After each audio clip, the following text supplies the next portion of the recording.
Hello बच्चों, education method में आपका स्वागत है। बहुत ही खुशी की बात है कि आज से 9th का क्लास भी स्टार्ट हो गया है। तो हम लोग जो है 9th का क्लास का शुभ आरंभ जो है हीरोन का सूत्र से करेंगे, जिसको हम लोग हीरो का फार्मूला भी कहते हैं।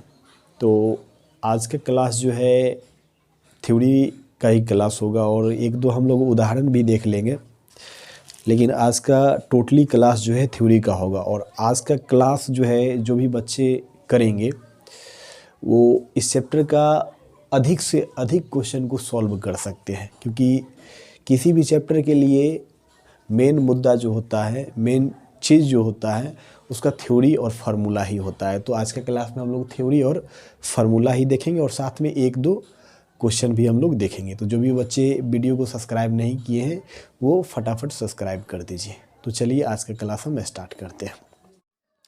कहने का मतलब है कि हीरोन का सूत्र, हम लोग हीरोन का सूत्र जो है, हीरोन का फार्मूला, हीरो का फार्मूला जो है किस लिए अपनाते हैं, क्यों अपनाते हैं। तो हीरोन का सूत्र जो है, हीरो का फार्मूला जो है हम लोग त्रिभुज का क्षेत्रफल निकालने के लिए प्रयोग में लाते हैं। इसके माध्यम से हम लोग त्रिभुज का क्षेत्रफल निकालते हैं। तो त्रिभुज का क्षेत्रफल निकालने के लिए अब हम बोलेंगे कि त्रिभुज का क्षेत्रफल निकालने के लिए तो हमारे पास फार्मूला है 1/2 आधार गुने ऊंचाई, जिसको हम लोग बोलते हैं संगत ऊंचाई, सीधा ऊंचाई। तो ये तो हमारे पास त्रिभुज का क्षेत्रफल निकालने के लिए फार्मूला है। तो हम लोग हीरोन का सूत्र का प्रयोग क्यों करते हैं, हीरो का सूत्र का प्रयोग क्यों करते हैं। तो चलिए आज हम बताते हैं कि हम लोग जो है इसका फार्मूला का उपयोग क्यों करते हैं। हम लोग जो है 1/2 आधार गुने ऊंचाई पे सभी त्रिभुज का क्षेत्रफल नहीं निकाल सकते हैं। समकोण त्रिभुज का क्षेत्रफल जो है इस फार्मूला पर आसानी के साथ निकल जाएगा। अगर किसी त्रिभुज का जो है आधार और ऊंचाई दे रखा है, आधार यानी ये वाला और ये आधार दे रखा है, तो आसानी के साथ निकल जाएगा। लेकिन अगर मान के चलिए कि किसी भी त्रिभुज का भुजा, 3 भुजा जो है, कुछ कोई भी भुजा दे दे, ये ऐसे करके 3 भुजा दे दे, तो इसमें ऊंचाई नहीं है। अब ऐसे त्रिभुज का क्षेत्रफल निकालने के लिए काफ़ी ज़्यादा जो है लॉन्ग प्रोसेस चला जाता है, काफ़ी ज़्यादा बड़ा हो जाता है। हमको करना क्या पड़ता है कि हमको बीच से जो है इसका ऊंचाई निकालना पड़ेगा। आधार का मान निकला हुआ है, ऊंचाई निकालने में बहुत लंबा प्रोसेस हो जाता है और तब जाकर के हम इसका क्षेत्रफल निकालते। इस फार्मूला पर अगर बनाना है, इसका क्या है 1/2 आधार गुने ऊंचाई, तो आधार तो है लेकिन मेरे पास ऊंचाई नहीं, तो ऊंचाई निकालने के लिए काफ़ी लंबा प्रोसेस हो जाता है। तो उस लंबा चीज़ को जो है कम जो है हीरोन का सूत्र कर देता है। यानी कि हम लोग इसमें करते क्या है कि कुछ शॉर्ट में जो है इससे कम मेहनत करके जो है हम लोग इस फार्मूला से त्रिभुज का क्षेत्रफल निकाल देते हैं। इसलिए जो है हीरोन का सूत्र का प्रयोग किया जाता है। तो मान के चलिए कि मेरे पास एक त्रिभुज है, त्रिभुज का नाम है, त्रिभुज का नाम भी हम रख देते हैं ABC। ये कोई समकोण त्रिभुज नहीं है, या ये कोई समबाहु समद्विबाहु त्रिभुज नहीं, ये विषमबाहु त्रिभुज भी हो सकता है। इसका नाम हम लोग रख दिए ABC रख दिए। अब भुजा का नाम भी हम रख देते हैं, A से B तक का जो भुजा है इसका नाम A रख दिए, स्मॉल a, इसका स्मॉल b और इसका स्मॉल c रख दिए। यानी कि मेरे पास भुजा भी हो गया। भुजा क्या क्या हो गया, भुजा जो हो गया है, भुजा बराबर A B और C। मेरे पास 3 त्रिभुज में 3 भुजा होते हैं, तीनों भुजा का नाम क्या क्या हो गया, A B C हो गया। तो सबसे पहले इसमें हम लोग देखते क्या है कि हीरोन का सूत्र कैसे बनेगा। हीरोन का सूत्र बनने का जो है क्या तरीका है। तो हीरोन के सूत्र को पहले हम लोग देख लेते हैं कि ये सूत्र कैसे आएगा। तो सबसे पहले हम लोग करते क्या है कि इसका परिधि निकालते हैं, त्रिभुज का परिधि। तो हम लोग लिखेंगे त्रिभुज का परिधि। त्रिभुज का परिधि होता है सभी भुजाओं का योगफल। तो भुजा क्या है, ये पहला भुजा A है, दूसरा भुजा क्या है +B है और तीसरा क्या है +C है। यानी कि ये मेरा परिधि हो गया, ये त्रिभुज का क्या हो गया, परिधि हो गया। अब हम लोग त्रिभुज का अर्ध परिमाप निकालते हैं, अर्ध परिमाप। अर्ध परिमाप को हम लोग एस से डिनोट करते हैं। तो अर्ध परिमाप होगा, जितना परिमाप होता है, परिधि परिमाप सब एक ही होता है। परिधि जितना होता है, परिधि का ही आधा जो होता है अर्ध परिमाप होता है। ये भी परिमाप ही है, और परिमाप का ही आधा जो होता है अर्ध परिमाप होता है। तो इसका परिमाप क्या है, a प्लस बी प्लस सी। और किसी भी चीज़ को आधा करने के लिए उसमें हम लोग 2 से भाग लगा देते हैं। तो त्रिभुज का अर्ध परिमाप क्या हो गया, a प्लस बी प्लस सी बट्टा 2 हो गया, जिसको हम लोग s से भी डिनोट करते हैं। और ये s जो है काफ़ी ज़्यादा महत्वपूर्ण है, इसको याद रखना होगा। तो हम लोग जो है अब लिखेंगे हीरोन का सूत्र लिखेंगे। यानी हीरोन का सूत्र कहने का मतलब, यहाँ से चलते हैं कि हीरोन का सूत्र, हीरोन का सूत्र यानी कि हीरोन का सूत्र से हम लोग जो है त्रिभुज का क्षेत्रफल निकालेंगे। तो देखते हैं कि हीरोन के सूत्र से त्रिभुज का क्षेत्रफल क्या होता है। तो लिखेंगे त्रिभुज का क्षेत्रफल बराबर करेंगे root under s into s minus a into s minus b into s minus c. हम लोग इस फार्मूला को ऐसे याद रख सकते हैं कि इसमें देख लेते हैं कितना बार ऐसा आया है। 1 2 3 4 बार इसमें ऐसा आया है। तो पहला क्या है, पहला सिंगल आया है। उसके बाद दूसरा वाला s जो है उसमें से a घटाया गया, यानी पहला भुजा घटाया गया। तीसरा s जो आया उसमें से ये दूसरा वाला भुजा घटाया गया। चौथा s जो आया है उसमें से तीसरा वाला भुजा जो है c वाला भुजा है उसको घटाया गया। यानी कि पहला s जो है सिंगल आया, उसमें से एक इसमें से एक भुजा घटाया गया, फिर अगला इसमें से दूसरा भुजा घटाया गया, फिर अगला इसमें से तीसरा भुजा घटाया गया है। तो इस तरह से हम लोग इसको याद कर सकते हैं, याद रख सकते हैं। हम लोग अब एक उदाहरण से इसको समझ लेते हैं।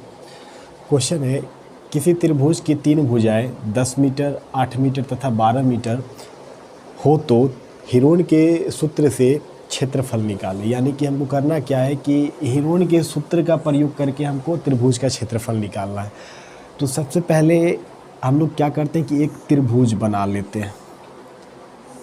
तो ये मेरा त्रिभुज हो गया। त्रिभुज में तीनों भुजा हम लिख देते हैं। तो ये हो गया मेरा 10 मीटर, ये वाला भुजा हो गया 8 मीटर और ये भुजा हो गया 12 मीटर।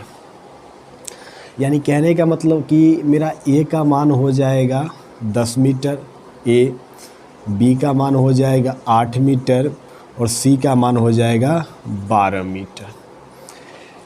हीरोन के सूत्र से किसी भी त्रिभुज का क्षेत्रफल निकालने के लिए सबसे पहले हमको s का मान चाहिए, अर्ध परिमाप चाहिए। तो s बराबर क्या होता है फार्मूला, s बराबर फार्मूला होता है a प्लस बी प्लस सी बट्टा 2। यानी कि इसमें a का मान कितना है, a का मान कितना है, इसमें a का मान है 10 मीटर प्लस b का मान कितना है 8 मीटर प्लस c का मान कितना है 12 मीटर बट्टा 2। सभी को जोड़ेंगे तो 12 8 20 10 30, यानी कि 30 मीटर बट्टा 2। तो 15 दूनी 30, यानी कि मेरा s का मान 15 मीटर आ गया। अर्ध परिमाप मेरा 15 मीटर आ गया। अब हम लोग क्या करेंगे कि फार्मूला लगाएंगे, हीरोन का सूत्र लगाएंगे, त्रिभुज का क्षेत्रफल लगाएंगे। तो क्या होता है, हीरोन के सूत्र से त्रिभुज का क्षेत्रफल, तो लिखेंगे त्रिभुज का क्षेत्रफल बराबर क्या होता है, root under s into s minus a into s minus b into s minus c. चलिए हम लोग मान बैठाते हैं। रूट अंडर s का मान 15 हम निकाले हैं, तो ये हो गया 15 मीटर इंटू फिर से s माइनस ए, तो s का मान 15 मीटर माइनस a का मान यहाँ पर दिया गया है 10 मीटर दिया गया है, 10 metre into s minus B, तो s का मान 15 मीटर है माइनस b का मान है 8 मीटर, तो यहाँ हम लोग 8 metre बैठाएंगे into s minus c, तो s का मान 15 मीटर माइनस सी का मान 12 मीटर है, तो हम लोग 12 मीटर यहाँ बैठाएंगे। या बराबर, अब हम लोग करेंगे कि ये तो 15 है, तो 15 को 15 लिख देंगे गुने। अब हम लोग करेंगे क्या कि 15 में से 10 मीटर घटाएंगे, तो ये 5 मीटर आ गया गुने। यहाँ 15 में से 8 घटाएंगे तो ये 7 आ जाएगा गुने, और 15 में से 12 घटाएंगे तो ये 3 मीटर आ जाएगा। अब हम लोग करते क्या है कि 15 को तोड़ देते हैं। तो 15 को तोड़ेंगे तो 3 गुने 5 में टूटेगा, 5 नहीं टूटेगा, 7 नहीं टूटेगा, और 3 भी नहीं टूटेगा। हम लोग क्या किए कि सबको अभाज्य गुणनखंड के रूप में तोड़ दिए हैं। तो 15 ही सिर्फ अभाज्य गुणनखंड के रूप में टूटेगा, 3 और 5 के रूप में, बाकी ये अभाज्य संख्या, ये अभाज्य संख्या, ये अभाज्य संख्या। और 1 मीटर 2 3 4 मीटर का पावर 4 कर देंगे। तो हमको इसका वर्गमूल निकालना है। तो वर्गमूल निकालने का मतलब क्या होता है कि रूट के अंदर अगर 2 रहेगा तो उसका 1 निकलता है। तो हम लोग देखते हैं कि 1 3 और 2 3, यहाँ पे रूट के अंदर 2 3 है तो 1 3 बाहर आ गया, यानी कि 2 के बदले 1 बाहर निकल गया। 2 5 है तो यहाँ 1 5 बाहर आ जाएगा, और रूट के अंदर 1 7 है तो 7 रूट के अंदर ही रहेगा। मीटर का पावर 4 तो मीटर स्क्वायर रूट से बाहर आ गया। तो यहाँ पर हो जाएगा 5 तिहाई 15 रूट 7 मीटर स्क्वायर। यही मेरा त्रिभुज का क्षेत्रफल होगा। तो हिरोन के सूत्र से त्रिभुज का क्षेत्रफल निकालना काफ़ी आसान होता है। हम लोग बहुत ही आसानी के साथ जो है इस फार्मूला का इस्तेमाल करके त्रिभुज का क्षेत्रफल निकाल सकते हैं। तो इसमें क्या करना होता है, पहले कि हमको करना होता है एस का मान निकालना होता है। उससे पहले ए बी सी तीनों का मान हमको लिख देना है, निकाल लेना है। उसके बाद जो है त्रिभुज का अर्ध परिमाप यानी कि एस का मान निकालना होता है, और फार्मूला लगा करके सबका मान बारी बारी से हम लोग सहूलियत के साथ बैठा देंगे तो आंसर जो है आ जाएगा। हम लोग अब चैप्टर का क्वेश्चन देख लेते हैं कि चैप्टर में जो है पहला क्वेश्चन देख लेते हैं। इसका एक्सरसाइज का नाम है 13A, हिरोन का सूत्र का पहला चैप्टर है 13A। तो इसका हम लोग पहला क्वेश्चन करेंगे, और पहला का 6 ऑब्जेक्टिव दे रखा है, ये भरने वाला है, रिक्त स्थानों को हमको पूर्ति करना है। तो पहला क्वेश्चन बोल रहा है कि त्रिभुज का क्षेत्रफल बराबर 1/2 आधार गुने संगत डैश। तो त्रिभुज का क्षेत्रफल क्या होता है, 1/2 आधार गुने क्या होता है, संगत ऊंचाई होता है। तो इसमें हम लोग क्या करेंगे, ऊंचाई लगा देंगे, ऊंचाई, संगत ऊंचाई है। तो ये मेरा पहला का आंसर हो गया। पहला हमको क्या भरना था, ऊंचाई भरना था। तो 1/2 आधार गुने संगत ऊंचाई, ये त्रिभुज का क्षेत्रफल होता है। अब दूसरा क्वेश्चन बोल रहा है कि हिरोन के सूत्र के द्वारा त्रिभुज का क्षेत्रफल बराबर है। तो ये क्षेत्रफल जो है हिरोन का क्षेत्रफल है, हिरोन के सूत्र द्वारा हिरोन का त्रिभुज का क्षेत्रफल है। तो ये होता है √डॉट into s minus a into s minus b into s minus c. तो यहाँ पर रिक्त स्थान में ये यहाँ क्या भराएगा, तो यहाँ s आएगा। तो यहाँ s आएगा। अब हम लोग इसको पढ़ते हैं तो क्या हो जाएगा, √s into s minus a into s minus b into s minus c. ये हिरोइन के सूत्र से त्रिभुज का क्षेत्रफल होता है। तो हमको यहाँ पर s भरना था। तीसरा क्वेश्चन है त्रिभुज का क्षेत्रफल बराबर 1/2 डैश गुने संगत ऊंचाई। तो यहाँ पर मेरा आ जाएगा 1/2 आधार गुने संगत ऊंचाई। तो इसमें आधार आ जाएगा, यानी कि ये आधार हो जाएगा। अब चौथा क्वेश्चन बोल रहा है कि त्रिभुज का क्षेत्रफल बराबर डैश गुने आधार गुने संगत ऊंचाई। तो यहाँ पर क्या भराएगा, यहाँ पर 1/2 भरा जाएगा, यानी कि हमको इसमें 1/2 भरना होगा। पांचवा क्वेश्चन बोल रहा है यदि ए बी और सी त्रिभुज की भुजाएं हो तो त्रिभुज का अर्ध परिमाप क्या होता है। तो त्रिभुज का अर्ध परिमाप क्या होता है, हम लोग लिखे थे ना त्रिभुज का अर्ध परिमाप, जिसको हम लोग एस से डिनोट करते हैं। तो क्या लिखते हैं, a + b + c/2। यहाँ पे a b और c क्या है, त्रिभुज का 3 भुजा। तो यहाँ पर क्या है, a + b + c। तो बट्टा के नीचे क्या आएगा, 2 आएगा। तो मेरा ये अर्ध परिमाप ये हो गया, a + b + c/2 हो गया। छठा क्वेश्चन बोल रहा है यदि ए बी और सी त्रिभुज की भुजाएं हो तो a + b + c, यानी कि ये a + b + c बराबर त्रिभुज का क्या कहलाएगा। तो ये a + b + c बराबर जो होता है त्रिभुज का परिमाप होता है। ये त्रिभुज का परिमाप हो गया, यानी कि हम इसके लिए यहाँ पे भरेंगे परिमाप। ये त्रिभुज का परिमाप होता है। और त्रिभुज का परिमाप क्या होता है, ऐसे भी बोल सकते हैं कि त्रिभुज का परिमाप जो होता है तीनों भुजाओं का योगफल। तो 3 भुजा यही है। यहाँ पे पहले बोल रहा है कि त्रिभुज का जो है ए बी और सी जो है त्रिभुज की भुजाएं हैं। तो त्रिभुज का ये भुजाएं हैं तो a + b + c, तो इसको हम लोग परिमाप बोलेंगे कि ये त्रिभुज का परिमाप है। तो चलिए अब हम लोग फिर जो है नेक्स्ट वीडियो में मिलेंगे। 2 नंबर क्वेश्चन से हम लोग आगे करेंगे अगला वीडियो में, यानी कि दूसरा क्वेश्चन को लेकर के हम अगला वीडियो में आएंगे। तब तक जो भी बच्चे वीडियो को सब्सक्राइब नहीं किए हैं वो फटाफट सब्सक्राइब कर दीजिए, ताकि जब भी हम वीडियो अपलोड करें तो आपके पास पहले नोटिफिकेशन आ जाए।